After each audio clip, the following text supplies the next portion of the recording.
Muli po, andito po ulit tayo sa Sitio Liga. And so, flex ko lamang po yung mga pinagkaloob po sa ating Bali, hindi na po siya pangarap, guys. And sobrang lang po ako natutuwa kasi kung mapapansin nyo po, meron na po siyang hollow block sa inyong harapan. So, shout out ko nga po pala yung yung mga bago nating kaibigan. Sila po ang mga nagwo-work po sa Fairwind Lobo. Hello po, maraming salamat po sa pag-assist kahapon.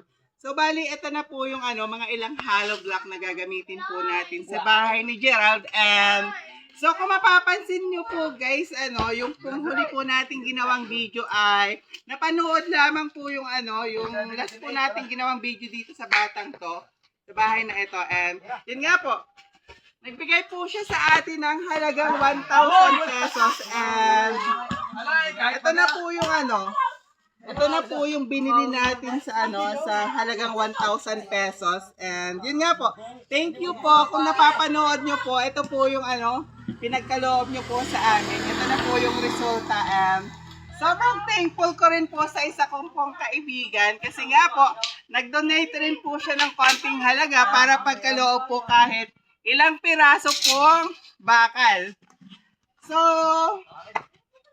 bale, ito naman po ay mga bigay rin po sa atin ng ating mga followers and mga taong tumulong sa atin. And sabi ko nga po sa inyo, yung ginagawa po nating tulong dito, yun po ang ginagawa po nating #piso mula sa puso. And sobra po natin siyang naiipon. And yun nga po, yung pong nagiging result, eto na po.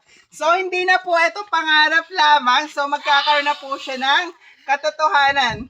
Kung mapapansin niyo po, i-highlights ko na po sa inyo yung munting tahanan ni Baby Gerald. So, bale mangyayari lang naman po sa bahay, hindi naman po siya full na hollow block. So, bali hack lang po siya. And yun, medyo kulang pa po kami ng hollow block. And malay mo naman soon. Tapos ito po ay yung hardeplex lang. Bali po, kalahating hollow block. Tapos plywood na po. Tapos and the rest ay So, ito po yung pasili po. Ito na po yung pasili po. O, diba? Yes, hello. Bali, po siya, hindi na po ito magiging ganito balang araw kasi nga po, ina-advocate po nating maayos po yung munting bahay ni Baby Gerald. O, imagine, ito po ay mga lang, mga curtain. Pero hindi na po ito magiging cortina lang balang araw. So, ito po ay semento na po, tapos plywood na po. So, yan po. Tapos, loob pa to. Patingin. So, yan. Ay, beswang! So, hindi ko po ma-imagine minsan na ito po hindi na po siya yero. Ito po ay magiging plywood na po siya. And, syempre, hollow block na din po siya. So, samahan niyo po ako. Ikutin po natin yung bahay ni Baby Gerald. Ako naman ang binibidyo. Gerald, parta ka. Sarap. Hindi, kasali ka para makasi yung taga-video. So, kung mapapansin niyo po, ito po yung ating batang tinutulungan. So, graduate na po siya ngayong March 29 sa Tibig Elementary School. And sa mga hindi po nakakakilala, bali, nagpapasalamat po akong muli sa Eagles Club kasi nga po si Baby Gerald po ay pinagkalooban po nila ng scholarship and magtatapos na po siya ng elementary and kagandahan pa po nun, cover pa po siya ng mula first year hanggang 4th year hanggang makatapos po siya ng 4th year at scholarship pa din po siya. So, ito pa po yung sa mga bago pong nanonood po sa atin, Luzon, Visayas, Mindanao, and over the world. Kung mapapansin niyo po, ang bata pong ating tinutulungan po dati, ay dati lamang po nakiki-CR po sa kapitbahay. So, hindi po tayo pumayag doon. Gerald, di ba dati nakiki-CR ka lang sa kapitbahay? So ngayon, anong pakiramdam? Dati nakiki-CR ka lang sa bahay, sa iyong kapitbahay, ngayon may sarili ka ng CR. O, mahiwaga daw, speechless po yung bata and nararamdaman ko po siya. Sabi ko nga po, napakahirap naman po sa isang tahanan na nakiki-CR ka lamang po at hindi po tayo pumayag doon.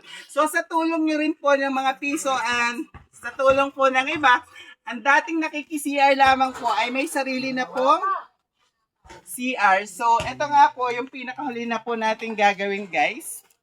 So, hindi na po siya basta yero lang. So, ito na po yung hindi na po siya basta pangarap lang. And sana marami pa pong taong mag-support po sa atin. Kasi nga po ang mangyayari sa bahay po na to, bali half lang po siya. Kalahati pong hollow block, tapos plywood na po siya. So, yan po, guys. Para malaman tayo na mamasyal sa So, yan. Meron na pala ditong ganito. Armas. So, Gerald, dito ka. May tanong ako sa iyo. Gerald, anong pakiramdam na hindi na pangarap lamang yung ginagawa natin? Hindi na siya, hindi na magiging makatotohanan na yung ginagawa natin. Magkakaroon ka na ba? Isa sa likod sa akin. Isa sa kanya, isa iyo para harap. Okay na yan. Editor ko Good. yun. Uy, dito ka. Happy ka, Gerald?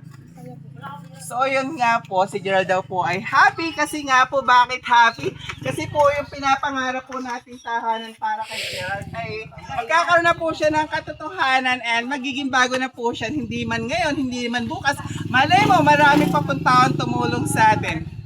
So, yun lamang po and wait lang po. Sadya pong ganun po yung buhay, masyado po madaming technical. So, bali nga po may nagre-request po sa atin kasi hindi naman po tayo masyadong sikat pero madami po nagpapa-shoutout po sa atin. So, shoutout nga po pala sa shoutout nga po pala sa Barangay de La Paz and hello po kay kay Aldrin Asi, kay Andro Cueto, kay Arjan Habon, kay Luis Aquino, kay Arjunel Cueto, kay Rain Mandanas, and Ray Cueto daw po yung leader niya. And hi din po kay John Mark Asi, kay Aldrich Poncelan, and kay Gian Madlang Bayan. Ang team daw po nila ay Team Endo. And syempre, nagso-support din po sa ating ating mga tropang STS family, and balang araw andito po. And maraming salamat po sa sa ating mga kaibigan sa Sitio Liga, especially po kay Kuya Moy. Thank you. Kasi,